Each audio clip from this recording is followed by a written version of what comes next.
give me half the money you were going to bet. Then we'll go out back. I'll kick you in the nuts, and we'll call it a day. Can you repeat the part of the stuff where you said all about the things? Just don't get it.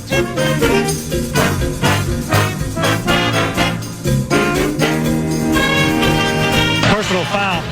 Clipping. I always love that one.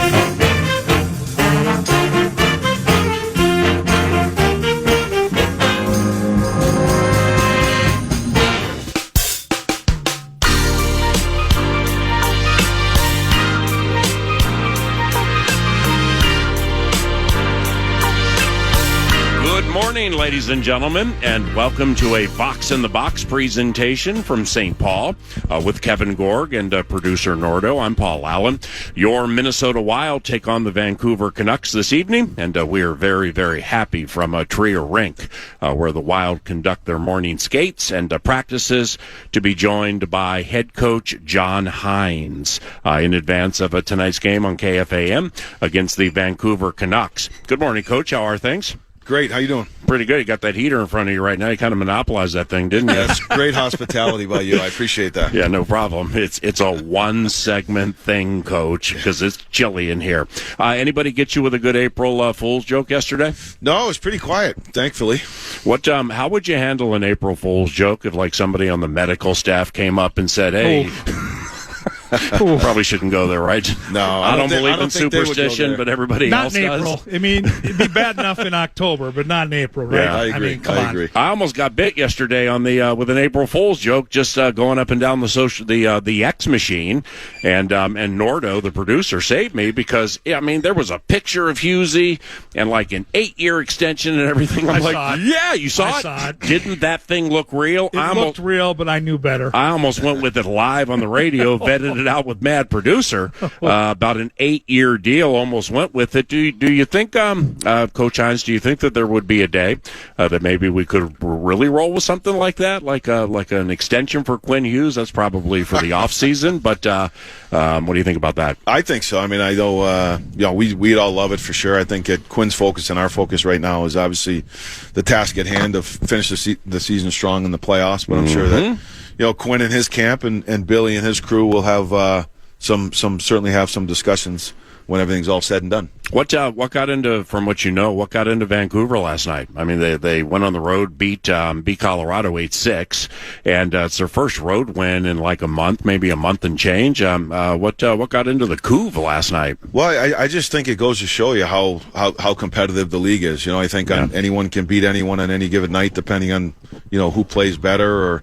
They looked like they were fast, tenacious. They were able to score. It was kind of a little bit of a rodeo game as far as the score and what happened. But that's why it's the toughest league in the world. You got to be ready every night. Yes, sir. How nice has it been to have this time, Coach? Watching practice yesterday, knowing you guys have done some creativity with some small area games, but knowing that you had 4 days between games here this time of the year, mentally and physically, how much can that help your team?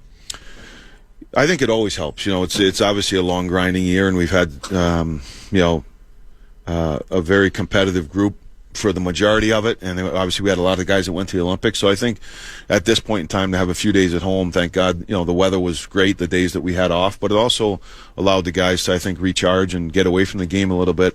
But you could see when they came back after those 2 days, even though this time of year you don't practice a lot, but we did have two good practices, a little bit longer than we normally do because of the schedule, but the guys were engaged. They were excited to practice, and I think it was a real productive 2 days. And now we got to go back into game mode starting tonight, and then we got, we're going right into a 3 and 4 here with the weekend as well.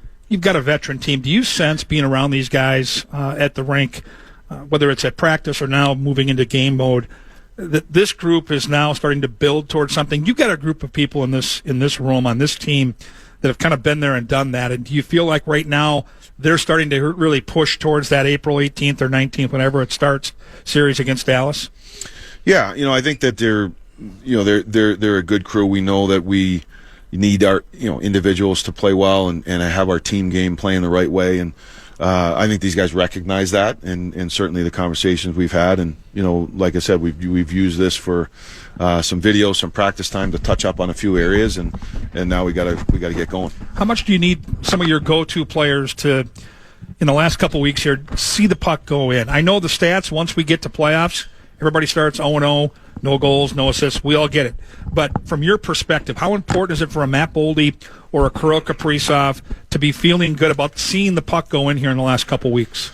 Yeah, I think they will. It's you go through these little segments at times. To me, the most important thing is them continuing to understand whether the puck goes in the net or doesn't go in the net. That there's a certain identity that both guys need to play with and play consistent with that. And when you do that, and you're as talented as those two guys are, then you're gonna create the chances, and and they have the ability to score. So to me, it's more about their game than it is right now the end results. I think if their game is in order and they're playing the way they need to, then they're going to get the chances and the looks that they can generate, and knowing them, the puck will go in the net for them. Any line tinkering tonight, and is that an out of bounds question for a hockey coach game day?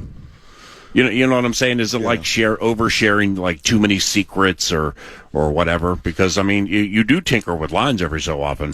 Yeah, I don't think in this situation. I think sometimes if you haven't talked to the players or you're still deciding, then it is. But we'll have a couple. Urov will come back in tonight. Nick Foligno will take a night off. The D will stay the same. We're going to go. The group of defensemen. Yeah. Will stay the same, but we'll switch back to pairs. Brodin and Spurgeon will go back together, and Faber and Hughes will go together. Appreciate your candor with that. When the Folignos are playing, and you have McCarron, so you have you have Marcus and Nick Foligno and McCarron and that line. That's just, we talked about the Broad Street Bullies a few weeks ago. That's just such a wonderful, wonderful fourth line, don't you think? It's great. And you know what? It's from the physicality standpoint, the size, the aggressiveness that they play with, that's all a factor in. But they're also guys that they play with very good structure. They're detailed in how they play. They don't run around to hit. They hit on time. They hit to hurt. They arrive with ill will when they're going to get into contact situations, but they're not running out of position to hit them. And they all can make plays. Like, they all can play with the puck and generate some offense as well. So I think when you have that combination, it's really effective. With McCarron and Brink, do you think, after the trade deadline, do you think they finally have fully settled in? I think so. We've had Bobby's obviously a Minnesota kid, and I think from a personal standpoint, he's excited to be back here.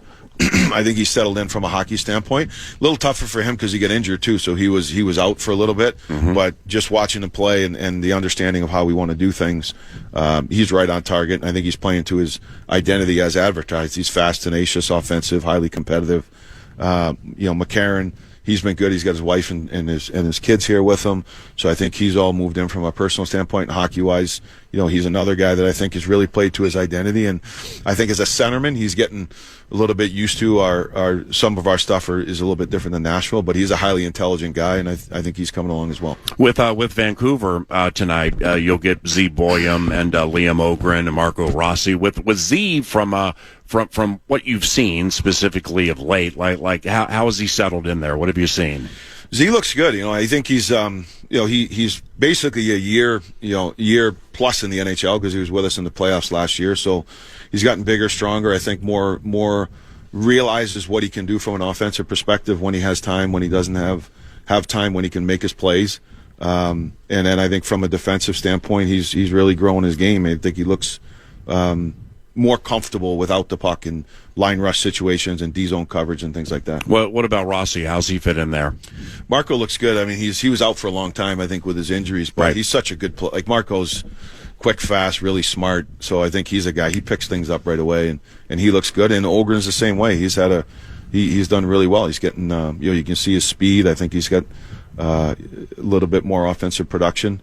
So it's good to see him developing as well. John Hynes, coach of the Minnesota Wild. It's a Vox in the Box on KFAN. Here's KG. Yeah, special for those three guys to come back to Minnesota. I saw an article in The Athletic this morning that Joe Smith and Michael Russo worked on. It really exemplifies what type of kids they are and how they feel about being traded for one of the best players in the game. They've kind of come to grips understanding that Minnesota right now is in a position to try to win a cup, where Vancouver, they're going to be part of a rebuild. On the other side of the equation is Quinn Hughes. He was a captain. He has a lot of good friends on the other side tonight. John, I've been around a lot of players in my 20 years. This guy's got the best poker face of anybody I've covered. You know what makes him tick. How much do you think that layer of, excitement tonight will affect him? How much will he be into the fact that it's Vancouver, it's his former team that he captained here? I think he will be. I think he'll be very engaged. I mean, Quinn's he was obviously the former captain, really well respected in the locker room. I think anytime you lose a captain from your team, usually the captains have a lot of strong relationships and influence over younger guys and over the team. And knowing Quinn, he's highly competitive, and I think he's got a lot of friends and people he respects there. But I certainly think he's going to be roaring to go tonight. Have you seen some of the stuff on Quinn, how he said, he's seen ghosts and he just kind of stares blankly? He doesn't spend a lot of time on your bench because he's out there darn near half the game, but he is unique in that way, how he kind of just focuses in, laser focused on the game and nothing around him. He's all business. It's amazing. Yeah, he is. And he's, that's one of the other components with him is he's like a hockey savant. You can see all those things when he's analyzing everything that's going on. He's analyzing players. He's analyzing what he can do against other guys. He's getting a feel of the game. And, that's another element, I think, to an elite player, particularly him, that he's got the offensive abilities. He's competitive. He can skate, but his mind for the game and how he studies it is remarkable. It sounds like he's not the kind where you have to pull to the side and have a little chat to not go out of body tonight. I mean, first against Vancouver, you haven't played him in 4 months or around 4 months. I mean, he just seems like he gets that facet of the game. Yeah, I think so. I mean, he's got a lot of experience. He's played in a lot of big games and high stakes environments, and this is different. I know coaching against your former team, it's a different feeling the first time it happens. So. Yep. It's the only team he played for in the NHL, so I'm sure there's going to be some things going through his mind. But usually, when the game starts, whether you're coaching or playing, you're really focused on that. It's usually some of the the pregame things and seeing everyone and things like that is a little bit different. So I mean, with Quinn, and we've talked about this before because of his stature. He's just so good at avoiding plays in corners where people are trying to put him in compromising positions. But going against your former team, now granted they're on a back-to-back with travel, but I mean, is this a game tonight where maybe some of the Vancouver players are going to try to play the dump and chase game and beat him up in the corners? Yeah, I'm sure. I mean, obviously playing with him and the coaches coached him. You know some tendencies of the player, but I don't think it changes. It's going to change, his game. I just think that, as you said, whether it's Vancouver or someone else, when he goes back for pucks, I think he's elusive and smart, and he's going to make sure that he's going to be in positions where he can use his skills effectively. Yeah. Coach, last one for me. When you're late in the season, whether it's your coaching approach or what you notice around the league, and teams are on back-to-backs with travel. Okay, so I mean, it can be a team that's 2 weeks from a vacation or a team that's 2 weeks from the postseason. Have you noticed, do coaches craft games in those situations to try to muck things up early and try to keep them slower and sluggish early to try to keep it close in case their guys are tired? Yeah, I think usually you want to try to get off to a fast start, right? Because you're on the back-to-back. On the back-to-back. If you're the team on the back-to-back, because you want to get off to an early lead, get your game going, have a quick start. But I do think a lot of times teams, the players, they recognize the situation they're in. So sometimes it might be, they'll try to get off to a good start, but then they'll probably try to make sure that their details are really important because they are on the team that's not rested. Last one for Hynes. I think of some of the star players that we're going to get treated to watch tonight, John. As a hockey fan, I love coming to the rink and thinking about a Brock Faber who played at Minnesota, Matt Boldy who played at BC. I think of, on the other side, Zeev Buim who played at Denver. College hockey, you see players all over this league. Did you watch any of the games last week? Will you watch some games at the Frozen Four with those 4 Blue Bloods going to Vegas next week? Because it feels to me like college hockey, and that transition to the National Hockey League has never been better. Yeah, I certainly did. I watched a few games, and maybe not full games, but I certainly keep an eye on it. And then the Final Four is something that I would definitely watch. I mean, you look at the caliber of teams that are going to be there. It's going to be good hockey, and even sometimes it's just good to see different guys. Whether it's Charlie was playing, Stramel was playing for Michigan State, so you have an idea of some players that are coming out. But the game should be good, and college hockey's done a really good job. They got, I think you watch, as you said, the amount of players that are transitioning from college right into the NHL has been high as of late. And you're all wrapped up in getting to the playoffs and your squad in Vancouver and then Ottawa and what's coming up and stuff. But David Carl, coach of these Denver Pioneers, and I don't have the answer to it. I mean, this is their 4th Frozen Four in the last 5 years, and I think they're looking for their 11th championship. And it's just fascinating to watch them. And then like Scott Sandlin with Duluth a few years ago when they were higher end, where they would take some losses in the regular season, where you can just tell that it was like, okay, we're going to get in, we're going to regular season for show, but when we get into the postseason, we're going to postseason for dough. And I don't know what they're doing with Denver outside of some of these players they obviously have, but man, David Carl does a good job there. Yeah, he's done a good job. I think a big part of I think being successful in college hockey too is your ability to recruit. Right, like you have to be able to get players that can play at that caliber, especially in the portal age, for sure. And I think they have a style of play that you can specifically recruit to. And I think when you look at the good college programs, that's what they're able to do. They have some continuity with the head coach. They were able to build it over 3 or 4 to 5 years when they start, and then once they kind of get the recipe of how they want to recruit, where they recruit from, the type of players they recruit, that all fits into then guys move on, and next group comes in, and they all go through, but they can play the way that they need to play. What's next for you? Finding a quilt, given it's 2 degrees in here? No, I'm going to take this heater with us for the road. You're going to what? Take that one to go. I love it. You know what? You win tonight, and maybe Winnipeg wins in regulation down south, and you can have that heater, even though it's Bill Guerin's. It's not mine. You're awesome. Have fun tonight, good. okay? Thank you. Thank you, right. John. See you guys. John Hynes, coach of the Minnesota Wild, begins 9 to noon. KG's here, so is Mad Producer. And as part of the TimberTech What's on Deck set list from a hockey perspective, Michael Russo from The Athletic will join us at 10. At 11, the former captain, Wes Walls, will be here with us. We will continue our National Football League draft theme week. Today we call a Thirsty Thursday.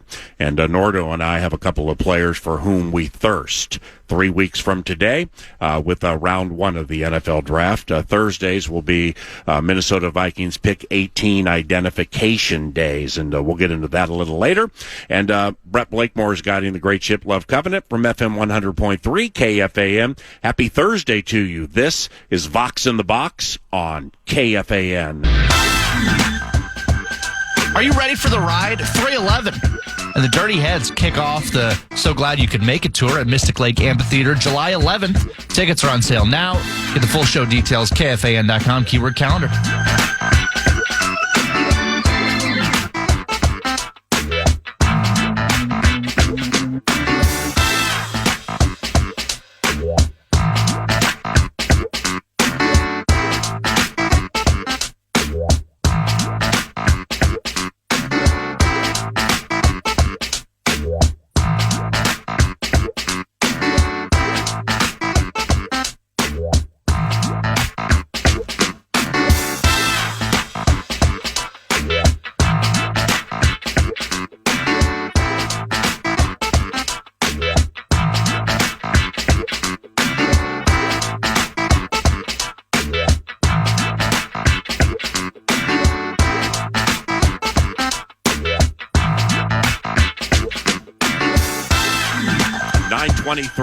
VOX in the Box in the air from Tria, and Minnesota Wild take on Vancouver tonight. Ooh, I didn't check this. Yeah, with this thing. FanDuel game tonight? It is. Hey. Yeah, we got back in the mix, brother. Tonight, Saturday, and then the Detroit game on Easter Sunday is national, so we'll fly back Sunday morning so we can be with our families for the holidays. That's cool, man, because we'll mix up Joe and Tom, or Joe and Alex, and Heir Apparent, and Walsey or Cartsy, and KG by their side. So we like to mix it up, and we always like it when we keep it local with the locals. Well, the ESPN thing's just dumb. I need to see. You said it. I don't like it. I'm not going to touch it, but I have my preference. I need to see we want to Gorg. do every game. Yeah. Sunday, the TNT bits the bomb, in my opinion. The ESPN those guys are briefing. good. Sunday's ABC. I think they've got a national spotlight for a really important game. I mean, Detroit is playing for their playoff lives, so that'll have some steam. 7 days to the Masters. 7 days to Augusta. How excited are you? Every year, especially when you live in Minnesota and you get to this time of year. The Masters is sacred time. I love the event. It's one of my 2 or 3 favorite sporting events of the year, along with the Kentucky Derby, which is right after it. But for all of us that live here, and I know the weather kind of sucks today, but when you get to the Masters, you kind of feel like golf courses are starting to open. The weather's warming up. Horses are coming back to Shakopee. Training is starting. So it's kind of a rite of spring. Ava, Stella, now Hannah, his kids, are rubbing the fingers with melted M&Ms from the VOX box on the window in the announcer's booth at Canterbury. It's a rite of spring. It's a rite of spring and summer. Can't wait. It's beautiful. Hey, I wonder. Do you wonder if Tiger Woods is addicted to some form of drug? And I don't wonder at all. No. I mean, I think he's on painkillers. I think he's been pretty upfront about this. It's a sad story. Really, he has been upfront. I'm glad you said that because when I read up on it yesterday, painkillers in the pocket the other day with the car accident. Then you go back to 2017, mixed Percocet and alcohol, and ended up in a drug rehab facility. It's going back, I think, to get some help right now. He's not going to be at Augusta this coming week, which is really a bummer. He's turned down the opportunity to be the captain of the Ryder Cup team. All of this is bad news, but knowing Tiger Woods, knowing what he has proven to be over the course of time, and when he puts his mind to something, how hard he works towards it, this might have been maybe a bottoming out a little bit, and you don't know what he's dealing with. None of us, we live in a world where everything is on social media, and we don't really know behind closed doors what is going on, but clearly there's an issue there, and clearly he's got some pain that he's dealing with. Yeah. All of us that love golf and love Tiger hope he gets the help he needs. Maybe in a couple of years can get back to it. Competitive golf, though, for Tiger Woods, I mean, we kind of thought this year might be one of his last Masters to play in. Father Time comes for us all, and you wonder if this is kind of it. Well, I just want to go back in time and try to remember when the first big injury was. I mean, forget about it, like all the off-course stuff and just kind of, how things went for him. What was it, 08, 09, et cetera. But remember when he went from kind of the lanky or just kind of thin to when he was beefed up. He bulked up, right? Yeah, his arms are unbelievable. And whether it was the hormone the PRP, I forget what he was doing, but then he had that first injury, and it really hasn't been the same since. And you're right. We don't know what's going on in his life. We don't understand the pain that he's going through. And you just hope that there's a bright side. I mean, even the accident that he had. Remember where he almost died? He was driving the second time it's happened. He was driving 90-ish out. Was that out in L.A. maybe? And could that have been potentially pill related as well? You just want to see people find healing for sure when that happens, and it's brutal for one of the greats who has been maybe among the greatest on the course at Augusta as we approach Masters Week. I don't think anybody has impacted a sport as much as Tiger has impacted golf. Everybody right now is talking about swing speed. We saw the incredible story last weekend. Gary Woodland, a year and a half removed from having a tumor removed from his brain, having this incredible surgery where he nearly passed away, and now at the end of his career, his swing speed's up in the 180s. Tiger Woods was the guy that really brought swing speed and fitness to golf, 20-plus years ago. And that torque that he put on his body, the way that he trained, there are prices to be paid, and we're seeing that now later in life. Who do you like in the Masters and why? I don't think a Masters has ever been, at least in the last 10 years for me, PA, this wide open. Normally you look at Scheffler and Rory and maybe a Rahm or Bryson DeChambeau, the top 4 on the betting board, and you're kind of on your own after that. Because Scheffler is now in the process of having another child with his wife and has been away from the game for a couple of weeks and frankly hasn't looked like Scottie Scheffler, because Rory has had the back issue and he's been scruffling, because DeChambeau and Rahm play on live and you don't really know what they're beating. Is it a bunch of tomato cans? You don't know. I think this year, for one of the first times in at least a decade, you can go 20, 30 deep on that betting board and find some legitimate favorites. Now, the last couple of years, the player that has won the Players' Championship, Scheffler 2 years ago, Rory last year, has come back and won at Augusta. That's not a mystery. Jeez. Your ball striking, your short game, your putting on those incredibly fast greens down at Sawgrass carries over to a place like Augusta. So I'm not afraid to come right on back with my guy Cam Young, who's playing the best golf of his life right now. And he looked good winning the Players, and that trend to me maybe stands up. Is Cameron Young top 5, top 7 favorite? Or is he outside of that? He's in that 6 to 10 range. 10 in the gate. Would he be like 8, 10 to 1? Oh, he'll be bigger than that. Ooh. Yeah, he's in that 20 to 30 to 1 range where, even Scheffler's come up. He was 3 to 1 a month ago. He's up to 5.5 to 1. McIlroy's in that 10 to 1 range. And Rahm and DeChambeau have been playing lights out on Live. Really? And they're getting pounded right now at the betting windows in sportsbooks all over the country. They're down. They were originally 18, 20 to 1. They're down in that 12 to 1 range. It's a fascinating group because you've got Cam Young off a win. You've got Fitzpatrick off a win. And then you've got these unbelievably big-time players like McIlroy and Scheffler that are trying to find their game. I think I gave Hynes bad steam. Oh, no. You've been guilty of this, and I've been guilty. Those of the emotional variety. Before we went on the radio, I said to him, hey, I think Nietzsche might have broken his arm last night. Okay, well, Dr. Allen, paging Dr. Allen. Alan Roach out Red Rocks way. He lives right by Red Rocks. So I'm texting. He's the voice of Ball Arena and U.S. Bank Stadium. I'm Alan Roach. And we were texting last night when Vancouver opened 6-2. 6-2 on the Avalanche and the Couve on the road. Haven't won a road game until last night in like a month. So we're texting, and then he's like, oh, great, I think Nietzsche's broke his arm. Okay, so Nietzsche's went down, so I've researched it now, and I probably should have done this before I talked to the head coach of a National Hockey League team. Whoops. And I'm like, Nietzsche's went down last night. I think he broke his arm.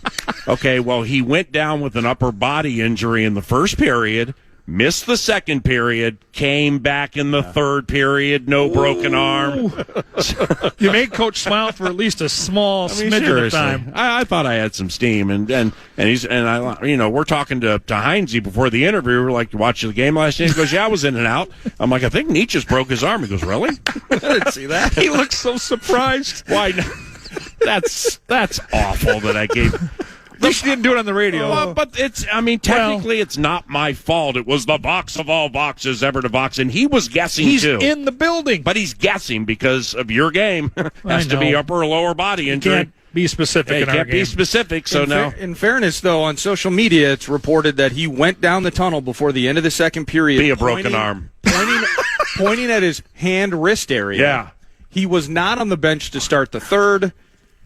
And then, yes, there's at least 50 ex-posts from Rubes and reporters saying he's back on the ice. He's back on the ice. Well, some guys can play with one, one-arm bandit out there. Who knows? Wasn't it Coyle playing with, separated shoulders? I mean, that's the classic playoff thing. Eck tried to play on a broken leg a couple years ago. I mean, these guys are insane. The pain they can play with is unlike anything we're used to dealing with. So just to land the plane on Augusta once again, who did you say were the 5 golfers you prefer to get in the Power Trip draft?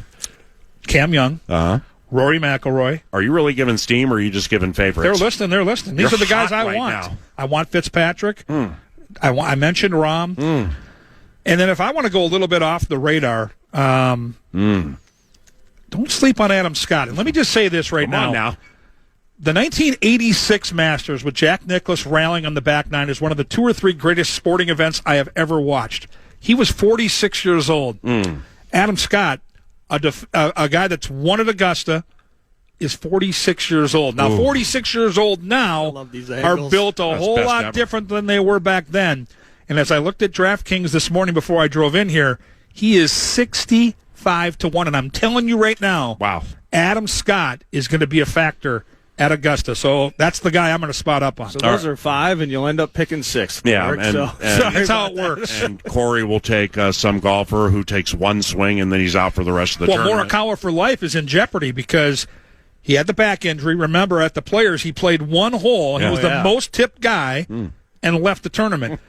was scheduled to come back and play this week, and now the back is acting up again. Yeah. Morikawa was like the 5th betting choice on the board, and he is a major question mark next week. How brutal is that? Maybe you have a good little run at the roulette table and you throw 5 bills on on Morikawa. You sit down in the Circa sports book. You got your one hole beer. Yeah.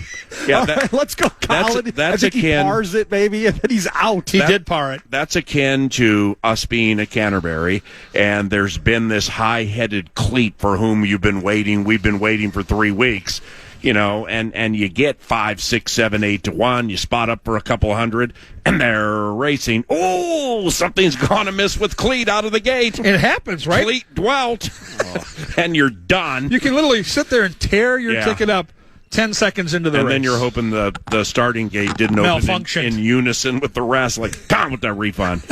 Kevin Gorg, FanDuel, at Gorgomatic 2-1 via the X machine. Speaking of odds, real quick.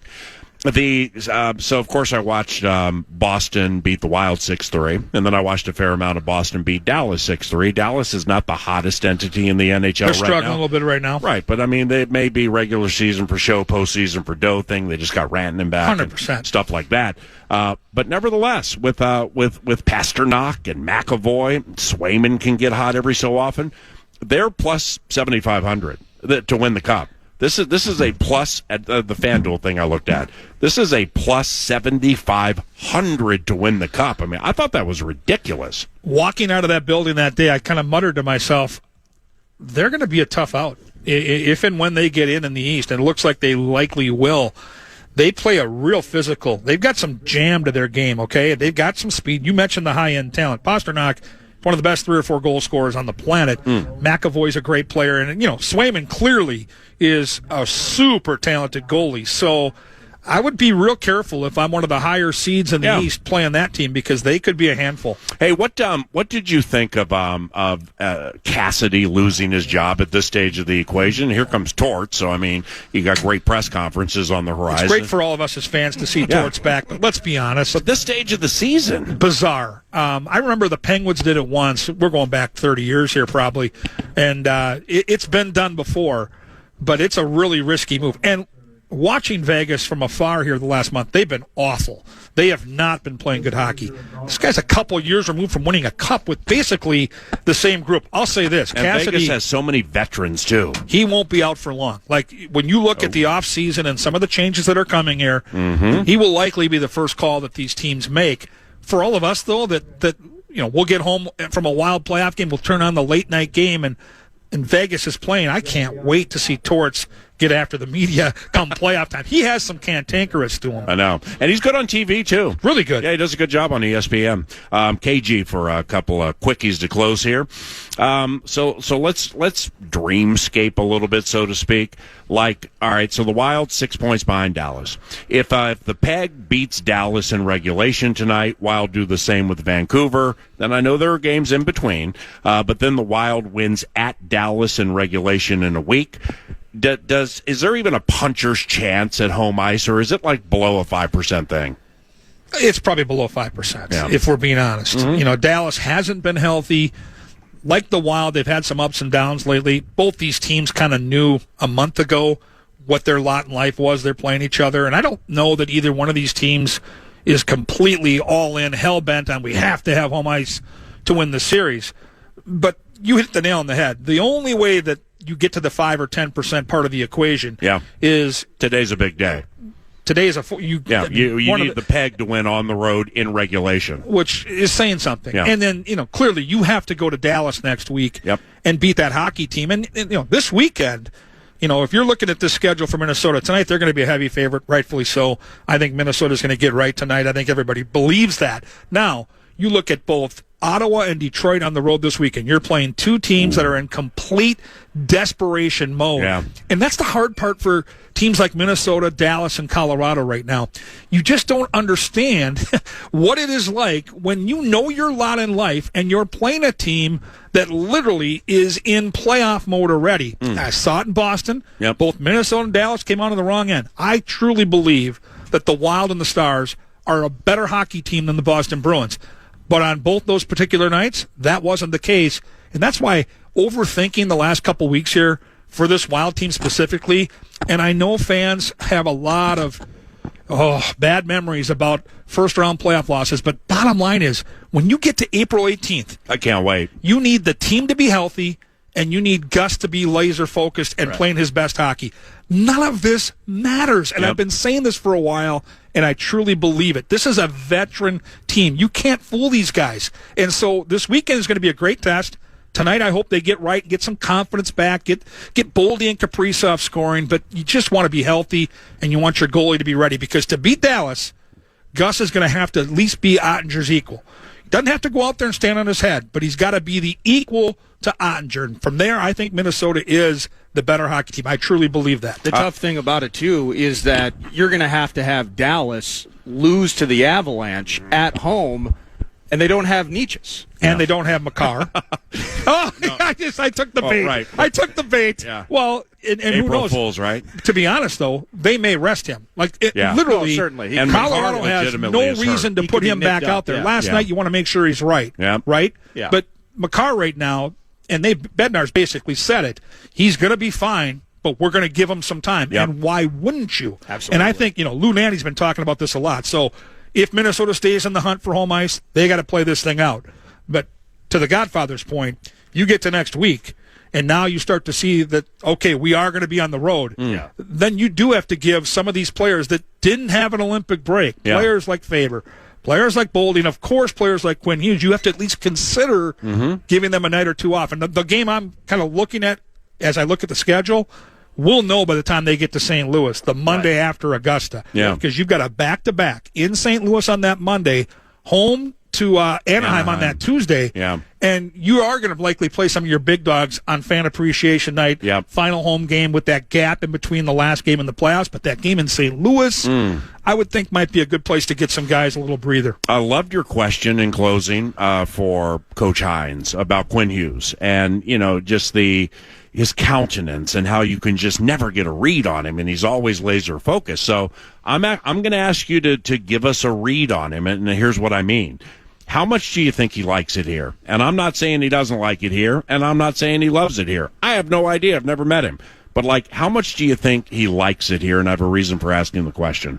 Well, all I can tell you is this. He's not a small talk guy. There are a lot of guys in that room. When you bump into them, We'd be best friends. at the hotel, if you bump into him around the rink, okay, he's not let's just talk about nothing that matters, right? How's work going? Yeah, exactly. But I will tell you this. It's a little chilly out there today. When you watch him interact with his teammates, when you see him and the chemistry he has on and off the ice with Kirill Kaprizov, when you get to know him and how much he wants to win and how much he sees the talent on this team, and I truly believe how much he enjoys playing for John Hynes, the way that he and Hynes have meshed. I mean, he has fit in so well because in this system, Coach Hynes wants to play north. He wants his defensemen to get the puck and push the pace. That is exactly how Quinn Hughes plays the game. So if I'm reading the tea leaves, I think he loves it here. And I think the other thing is the media in Canada can be a bit of a fishbowl. And in Vancouver, where that's their team, it's like Green Bay and the Packers, I think it wore him down a little bit. And in Minnesota, truthfully, he is left alone. I know we're the state of hockey, but if you watch the way these guys are treated, and Russo's made this point before, he's been on the show with you many times to talk about this, as hard as they can be on guys. And Mike's at the front of that list. He's great. Yeah, but you got to pay for his negativity. They're left alone. Like they can wander the Twin Cities and not be bombarded, where in Vancouver that probably wasn't the case. Okay, well, I'm certainly not trying to create some terrorism and Hughesy-related terrorism. I'm sure you know this. I didn't know this. New Jersey. All right, so his brother Jack Hughes is on a deal with the Devils that runs through 2029 and 2030. Correct. At $8 million a year. So, I'm thinking, how can we get these brothers together? And then I start looking at the Hughes. Luke Hughes, also with New Jersey, on a $9 million a year deal on average. That goes through 2031 and 2032. Well, there's an outlier here whose contract it does not run to 2029. So you see what I'm saying here? That's why I asked, does he like it here? I mean, winning in the playoffs with Hughesy in the mix, this has to happen. It's big because as I look at New Jersey right now, they're likely on the outside looking in. They don't look like a team built to win a cup right now. They just don't, where this team does. So, there's a lot of pressure for Minnesota to win and to advance this year in the playoffs. But when you factor in that Bill Guerin's going to have that conversation with 43 this summer to try to get that done, it's huge. That's massive. There's no way to get around it. Let's just not beat around the bush. Yeah. It's a big factor. And I think Quinn is smart enough, because he's a hockey savant, as we heard from John Hynes, to look at this team and understand that this isn't a 1-year window. Like, this is a 4 or 5 year window. You've got Boldy and Kaprizov and Faber and all these young players that are still in their prime. However, you want to see it happen. You want to see them win and have success in the postseason. There are a lot of chips on that table come April 18th, and it's always extra special when Minnesota plays Dallas, but it's time. Like, it is time to go here. It's time for Minnesota to put their best team out there and to get it done. And so all I think about in these next 2 weeks is, can they get to a place where they're feeling good about their game, they're healthy, and Gus is ready to go? It's going to be fun. You're awesome, man. We'll watch you on TV tonight. Thank you. Thanks, PA. Kevin Gorg at Gorgomatic2 on via X. That was our Steve's Appliances Marathon segment with Senor Spotty. 50th anniversary sale at Steve's right now. Start at the website, stevesappliances.com. Hit shop deals or learn more what goes into the 50th anniversary sale, where you can save hundreds, if not thousands of dollars on top-line appliances. We love Steve's, and we're very fortunate they love KFAN. They also love Easter. So stop by Steve's Appliances in Mounds View, stevesappliances.com. 9 to noon continues after this. It's a Thirsty Thursday, 9 to noon.